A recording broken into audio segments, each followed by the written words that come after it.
Hello folks, here on the Desert Adventures YouTube channel. This video is sponsored by Apogee Performance Racing.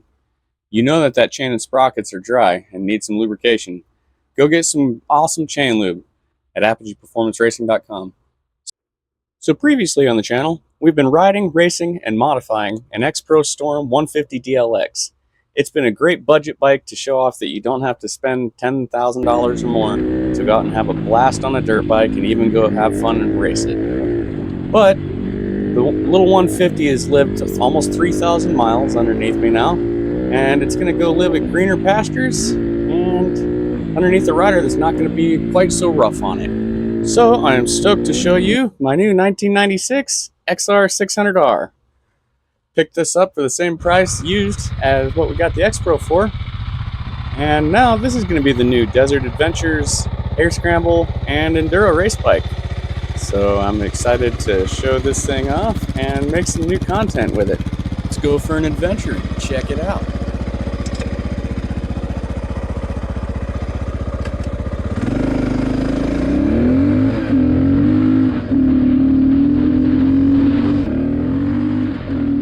So the whole reason of picking up this 600 was A, price. You can pick up these 90s and early 2000s XRs for fairly cheap, $2,000-$3,000, sometimes less than $2,000, and you've got yourself a fairly capable, very dependable race and play bike. Once again, you don't have to spend $10,000 to go out and have a blast, and this XR600 is just a great show of that on the opposite end of the spectrum from the little X-Pro 150. Being a big old 600, it just handles the desert way better. This is actually my third ride on the bike, and already I just feel a lot more comfortable on this going over rough terrain than I did on the X-Pro. The little bike, you hit a dip or a G-out wrong and it's going to spit you off. And the big bikes, they're just a lot more forgiving for bigger hits, especially with more suspension and more weight. It's harder to buck the bike around. Complaints about the bike right now, really my only complaint right now is these Golden Tire 244 50/50 street dirt tires. I'm not a fan of these things. They're doing well in the sand, I guess, for what they are, but they just, the front washes out in corners. It's hard to get the bike to wheelie. They're just not made for the ride that I'm doing. But overall, the bike is a rocket ship, and I'm loving it so far.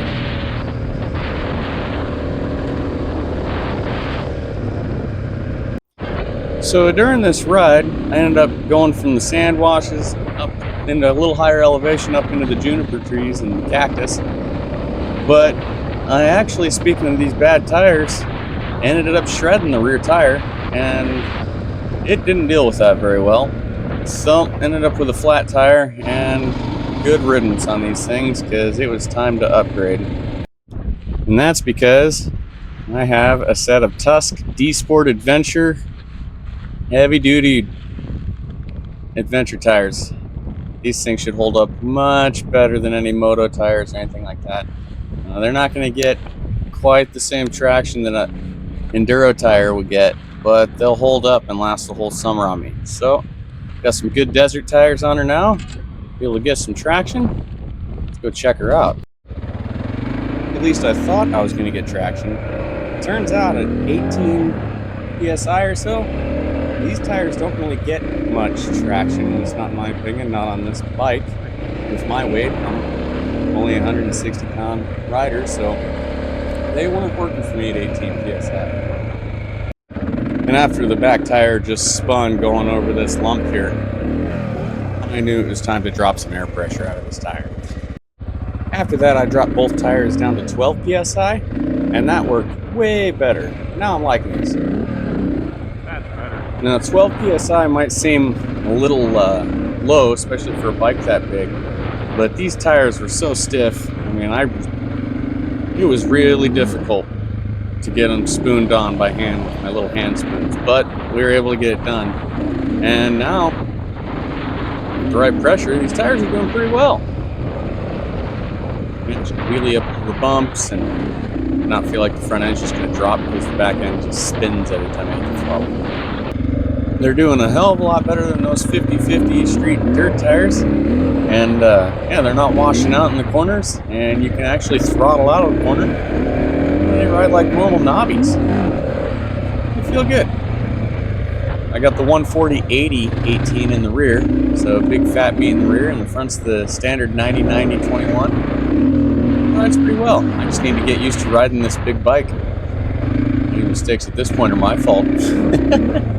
Just a matter of getting used to riding a big bike again. And this one weighs over 330 pounds with the desert tank. But with a little time, I'll get used to it. Either way, I'm having a blast on this thing. It's a big fun bike.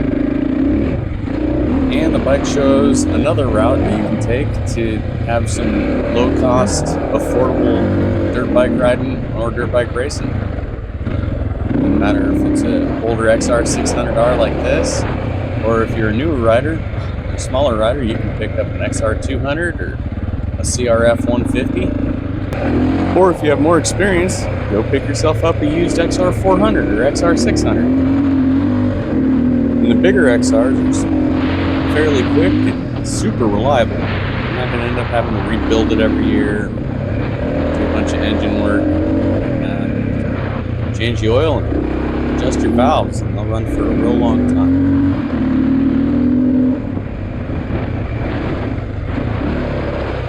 This sure is a fun section of trail. It's a good double track. A good place for me to get used to this new machine, new tires. Just kind of build some confidence up. And speaking of confidence, things that I find confidence inspiring about this old XR are its suspension is pretty plush, which is great for this off-road stuff that I'm doing. I'm not sending it off of huge jumps. I rarely ride a motocross track.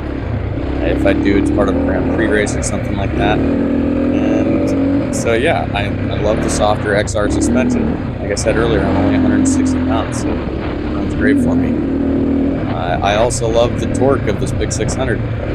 You can be a gear tall, and it doesn't care. It's just going to tractor around for you.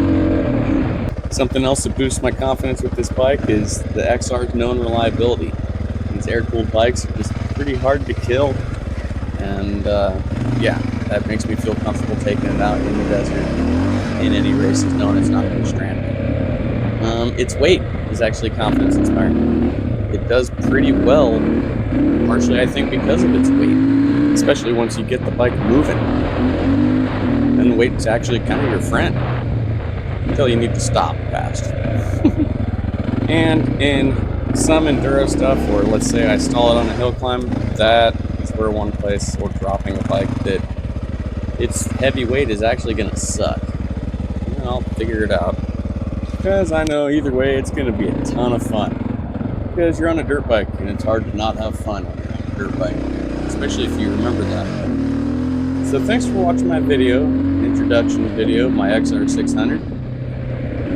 Please subscribe, like, drop a comment if you've ever had an XR, or if you're looking at XRs, or if you think that they're not your favorite and I'm crazy for riding something old, let me know that too. Thanks for watching. See you next time on the Desert Adventures YouTube channel. Don't forget to go check out upandxracing.com.